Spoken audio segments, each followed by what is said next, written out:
Friends, आपके अपने इस ऑनलाइन चैनल ज्योग्राफी विद सुमन में आप सभी का वेलकम करती हूं। आइए आज हम लोग हमारे इस वीडियो के माध्यम से स्टडी करेंगे भारत के भौतिक विभागों के बारे में। जैसा कि इससे पीछे वीडियोस में हम लोगों ने भारत के इंट्रोडक्शन या हम कहें कि भारत की स्थिति और विस्तार के बारे में अध्ययन कर लिया था। अब हम नया टॉपिक स्टार्ट कर रहे हैं, भारत के भौतिक विभाग या फिजिकल डिवीजन ऑफ इंडिया। सबसे पहले अगर हम देखते हैं कि भारत में सामान्य तौर पे जो भौतिक विभाग फैले हुए हैं, पर्वत, पहाड़, पठार और मैदानी भाग, यानी संपूर्ण भारत देश में जो सामान्य तौर पे पर्वतीय क्षेत्र फैला हुआ है वो है 11%, पहाड़ी क्षेत्र जो फैला हुआ है वो है 18%, पठारी भाग जो फैला हुआ है वो है 28% और मैदानी भाग जो फैला हुआ है वो है 43%। यानी अपने संपूर्ण भारत देश में पर्वत, पहाड़, पठार और मैदान 11%, 18%, 28% और 43% के प्रतिशत से फैले हुए हैं। अब हम बात करते हैं कि ये तो संपूर्ण भारत देश में फैला हुआ एक भौतिक भाग है कि पर्वतीय क्षेत्र कितना है, पहाड़ी क्षेत्र कितना है, पठारी क्षेत्र कितना है और मैदानी क्षेत्र कितना है। अब हम देखते हैं कि अपने भारत देश के जो भौतिक विभाग हैं उनको सामान्य तौर पे 6 भागों में विभक्त किया गया है। जैसे नंबर 1 आता है उत्तरी पर्वतीय भाग, नंबर 2 आता है उत्तरी मैदानी भाग, नंबर 3 आता है पश्चिमी मरुस्थलीय प्रदेश, नंबर 4 आता है प्रायद्वीपीय पठारी प्रदेश, नंबर 5 आता है तटीय मैदान और नंबर 6 आता है भारत के द्वीप समूह। अगर मैप में हम लोग इनको अगर शो करते हैं कि भारत के नक्शे में इन भौतिक विभागों को शो किया जाए तो उत्तर के पर्वतीय प्रदेश, अगर इसके क्षेत्रफल या हम इसके भाग की बात करते हैं तो भारत के उत्तरी भाग में फैला हुआ यह क्षेत्र कौन सा, उत्तरी पर्वतीय भाग, और इसको मैंने शो कर दिया भारत के उत्तरी भाग में, और ये यहाँ से मुड़ करके यहाँ तक भी आ जाता है। ये हो गया भारत का पर्वतीय भाग कि भारत के उत्तर में जो फैला हुआ पर्वतीय भाग है। उसके बाद आता है उत्तरी मैदानी भाग कि अपने भारत देश के उत्तर की ओर फैला हुआ जो मैदानी भाग है, और यह मैदानी भाग इस तरह से एक रेखा जो है वो इसको डिवाइड कर देती है, मैदानी भाग और इसके नीचे पाया जाने वाला जो पठारी प्रदेश है इन दोनों के बीच में। जबकि नंबर 3 पे आता है भारत का पश्चिमी मरुस्थलीय प्रदेश, और पश्चिमी मरुस्थलीय प्रदेश आ जाता है कुछ इस तरह से, पश्चिमी मरुस्थलीय प्रदेश। नंबर 4 आ जाता है प्रायद्वीपीय पठारी प्रदेश और नंबर 5 आ जाता है तटीय मैदान। तो इन तटीय मैदानों को हम इस तरह से शो कर सकते हैं, पूर्वी तटीय मैदान और पश्चिमी तटीय मैदान, और इसके जो बीच का ये भाग आप देख रहे हैं ये आ जाता है भारत का प्रायद्वीपीय पठारी प्रदेश, जो कि संपूर्ण भौतिक विभागों में सबसे ज़्यादा क्षेत्रफल रखता है। लगभग 16 लाख वर्ग किलोमीटर इस पठारी प्रदेश का क्षेत्रफल आता है। और जबकि इसके बाद तटीय मैदान एवं द्वीप समूह जो है इनका कुछ हिस्सा यानी बहुत कम हिस्सा, ये हो गया पश्चिमी तटीय मैदान, ये हो गया पूर्वी तटीय मैदान। देन इसके बाद आते हैं द्वीप समूह। अपने भारत देश के द्वीप समूह, चाहे वो अंडमान निकोबार हो, चाहे वो लक्षद्वीप हो, इस तरह से अपने भारत को जो फैले हुए द्वीप समूह हैं ये अपने भारत के क्या हो जाते हैं, भौतिक विभाग। कि अपने भारत देश के भौतिक विभागों में उत्तरी पर्वतीय भाग, उत्तरी मैदानी भाग, पश्चिमी मरुस्थलीय प्रदेश, प्रायद्वीपीय पठारी प्रदेश, तटीय मैदान और द्वीप समूह है। अगर इनके क्षेत्रफल की हम बात करते हैं तो क्षेत्रफल में आ जाता है पर्वतीय भाग जो आ जाता है वो आ जाता है 5 लाख वर्ग किलोमीटर। यानी संपूर्ण भारत देश के उत्तरी भाग में फैला हुआ उत्तरी पर्वतीय भाग जो है वो कितने क्षेत्रफल में, 5 लाख वर्ग किलोमीटर में फैला हुआ है। जबकि उत्तरी मैदानी भाग जो है वो 7.5 लाख वर्ग किलोमीटर में अपना क्षेत्र रखता है। पश्चिमी मरुस्थलीय प्रदेश जो है, जो कि अपने भारत के पश्चिमी क्षेत्र में पड़ता है, जिसे कहा जाता है पश्चिमी मरुस्थलीय प्रदेश, 3.58 लाख वर्ग किलोमीटर इसका क्षेत्र पड़ता है। जबकि प्रायद्वीपीय पठारी प्रदेश, जो कि अपने भारत देश के संपूर्ण भौतिक विभागों में सबसे ज़्यादा हिस्सा रखता है, और ये आता है लगभग 16 लाख वर्ग किलोमीटर, जबकि इनका तो बहुत कम हिस्सा आता है। तो हमने देखा कि सबसे ज़्यादा भाग, जैसा कि मैप में भी दिख रहा है, किसका हिस्सा आता है, पश्चिमी प्रायद्वीपीय पठारी प्रदेश का। अपने भारत देश के इन भौतिक विभागों की अगर हम स्टडी 1 बाय 1 करते हैं, तो आइए सबसे पहले हम देखते हैं भारत के पर्वतीय प्रदेश, या हम कहें कि भारत का उत्तरी पर्वतीय देश या प्रदेश, जो कि अपने भारत में उत्तर दिशा में फैला हुआ और विश्व की नवीनतम पर्वतमालाओं में जिसका स्थान आता है। और इस पर्वतमाला का जो नाम है वो आप जानते ही होंगे कि अपने भारत देश के उत्तर में फैली हुई कौन सी पर्वत श्रेणी, हिमालय पर्वत श्रेणी। यानी अपने भारत देश के उत्तर भाग में, सबसे उत्तरी भाग में जो है फैला हुआ उत्तरी पर्वतीय प्रदेश, इसके उत्तर की अगर हम बात करते हैं तो इसके उत्तर में पड़ने वाली पामीर ग्रंथि, कौन सी ग्रंथि, पामीर ग्रंथि, और इस पामीर ग्रंथि में हिंदुकुश पर्वतमाला, हिंदुकुश पर्वतमाला,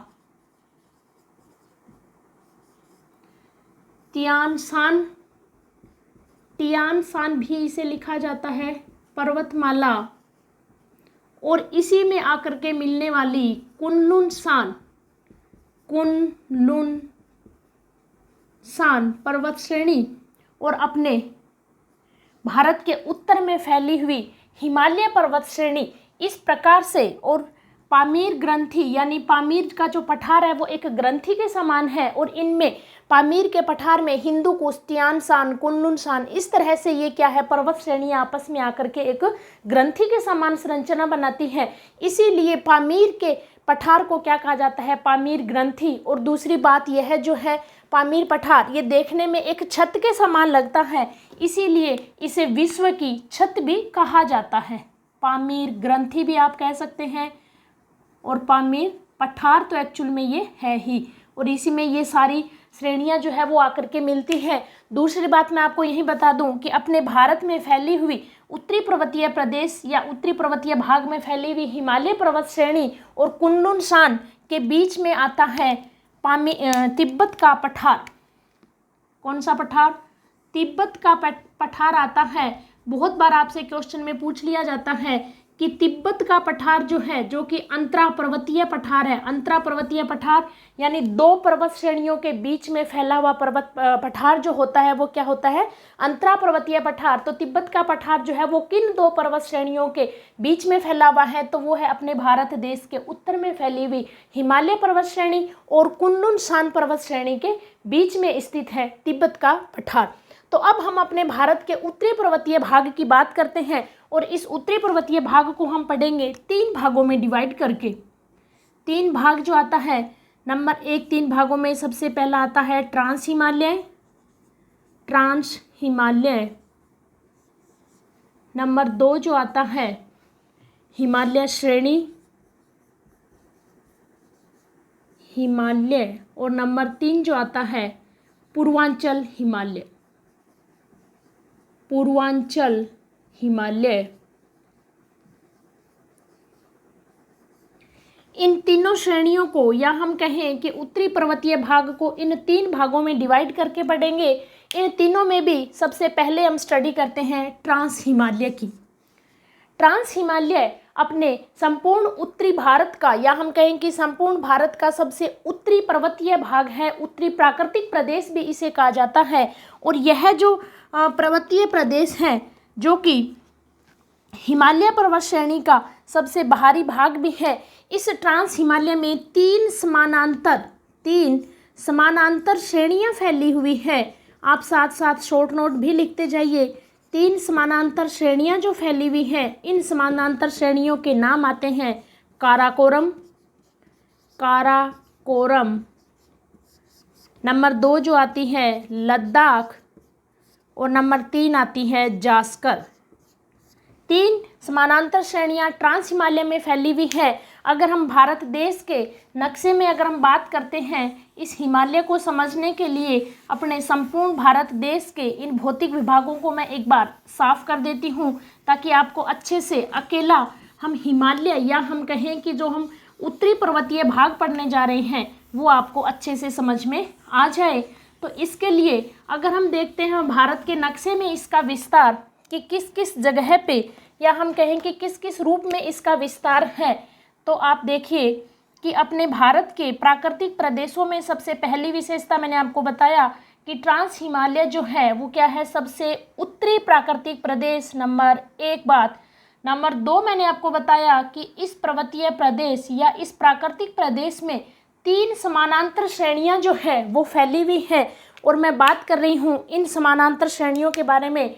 आप देखिए सबसे उत्तर में फैला हुआ ट्रांस हिमालय, ये श्रेणी आ गई काराकोरम, देन नंबर 2 लद्दाख और नंबर 3 जास्कर।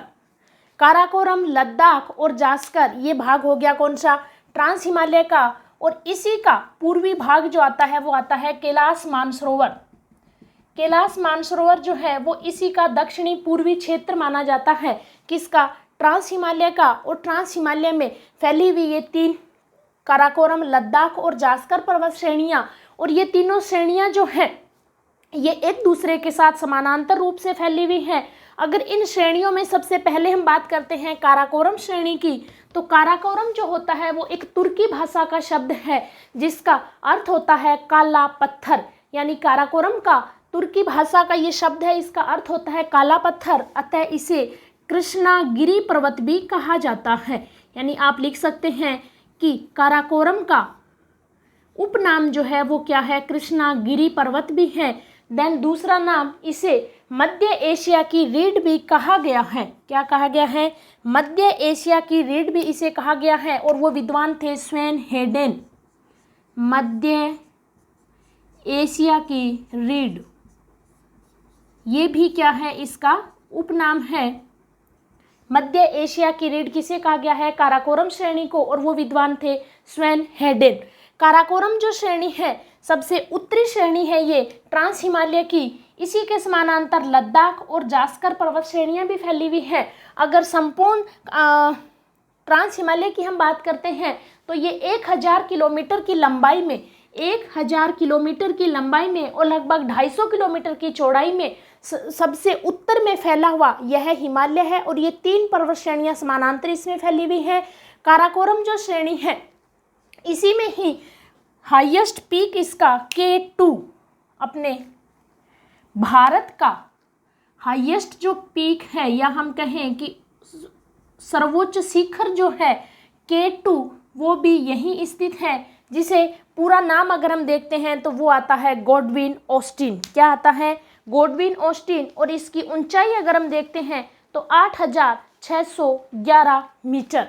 K2 देखिए इसकी 2 विशेषताएं हैं। आपसे पूछा जाए कि भारत की सबसे ऊंची चोटी तो आती है K2 8611 मीटर, लेकिन यदि आपसे पूछा जाए कि भारत में स्थित सबसे ऊंची पर्वत चोटी तो आ जाती है कंचनजंगा, जो कि सिक्किम राज्य में स्थित है। क्यों, क्योंकि K2 जो है वो पाक अधिकृत कश्मीर यानी POK में स्थित है, इसीलिए यह पूर्ण रूप से अभी भारत के अधिकार में नहीं आई है। तो 2 तरह से मैंने सवाल बोले हैं, भारत की सबसे ऊंची चोटी K2, जबकि भारत में स्थित सबसे ऊंची चोटी जो कि सिक्किम राज्य में पड़ती है कंचनजंगा मानी जाती है। तो K2 भी इसमें स्थित है काराकोरम में, जबकि इसके अलावा इस संपूर्ण ट्रांस हिमालय में अगर हम बात करते हैं तो कुछ ग्लेशियर्स या हिमनद भी इसी में पाए जाते हैं। जैसे अगर उन हिमनदों के बारे में हम बात करते हैं तो वो हिमनद आते हैं सियाचिन ग्लेशियर्स, आपने नाम सुना होगा, जो कि विश्व का सबसे ऊंचा युद्ध स्थल भी माना जाता है, और वो यहाँ की नुब्रा घाटी में स्थित है। जबकि इसके अलावा बाटूरा और बाल्टोरो जो कि श्रृंगार घाटी में स्थित है, यही काराकोरम श्रेणी में ही।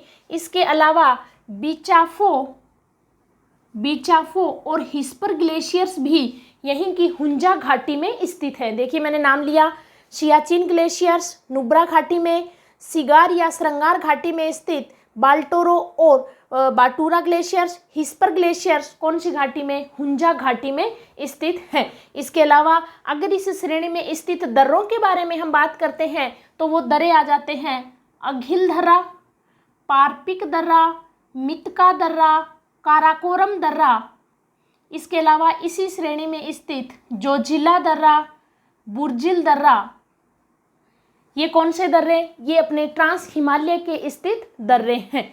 तो इस प्रकार से इसमें समानांतर 3 श्रेणियां काराकोरम, लद्दाख और जास्कर। अगर लद्दाख और इसकी जास्कर की हम बात करते हैं तो इन्हीं दोनों श्रेणियों के बीच में से कैलाश मानसरोवर से ही निकलने वाली सिंधु नदी जो है वो लद्दाख और जास्कर दोनों श्रेणियों के बीच में से प्रवाहित होती है। तो लद्दाख श्रेणी जिसका सामान्य शब्दों में अर्थ होता है लाख दर्रों का घर, यानी लद्दाख का अर्थ होता है लाख दर्रों का घर। यह भी क्या है, ट्रांस हिमालय का ही एक भाग है और इसी के दक्षिण से, या हम कहें कि इसी के समानांतर दक्षिण में फैली हुई जास्कर श्रेणी और लद्दाख श्रेणी के बीच में से ही निकलती है सिंधु नदी, जो कि भारत में प्रवाहित होती हुई पाकिस्तान की ओर प्रवाहित होती है तथा आगे जाकर के बंगाल की खाड़ी में अपना जल गिरा देती है, अरब सागर में अपना जल गिरा देती है। तो इस प्रकार ट्रांस हिमालय में ये तीनों पर्वत श्रेणियां स्थित हैं।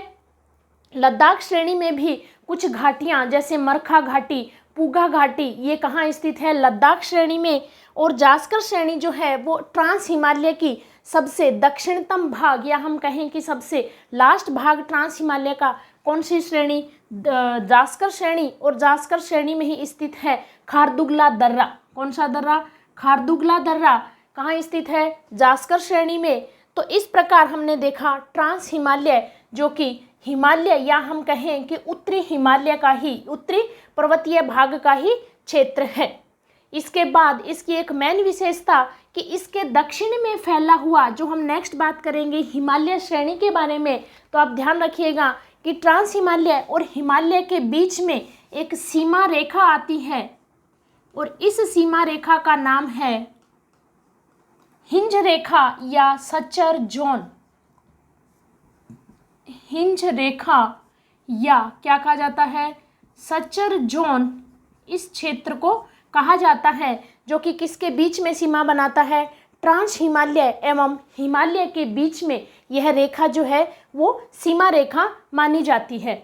इस प्रकार आज के इस वीडियो में हमने देखा कि भारत के उत्तरी पर्वतीय भाग का नंबर 1 भाग कौन सा, ट्रांस हिमालय। देन इसके नेक्स्ट वीडियो में हम देखेंगे उत्तरी पर्वतीय भाग का नंबर 2 भाग हिमालय, और उसके बाद हम देखेंगे इसी का भाग नंबर 3 पूर्वांचल हिमालय। उम्मीद करती हूँ कि आप लोगों को यह अच्छे से समझ में आया होगा। अगर पूरा एक साथ उत्तरी पर्वतीय भाग में यहाँ समझाने लगूँ तो आपके क्या है, पूरा का पूरा मिक्स हो जाएगा और आपको अच्छे से समझ में भी नहीं आएगा। इसीलिए मैंने आप लोगों के लिए इसको अलग अलग टुकड़ों में तोड़ते हुए आप लोगों के लिए अलग अलग वीडियोस में बनाऊंगी, ताकि आपको अच्छे से समझ में आ जाए और 1 बाय 1 आपको इनको अच्छे से समझने में हेल्प भी हो जाए। इसीलिए उम्मीद करती हूँ कि आपको अच्छे से समझ में भी आ गया होगा और मेरे इस वीडियो को मैं यहीं एंड करना चाहूँगी। Thank you.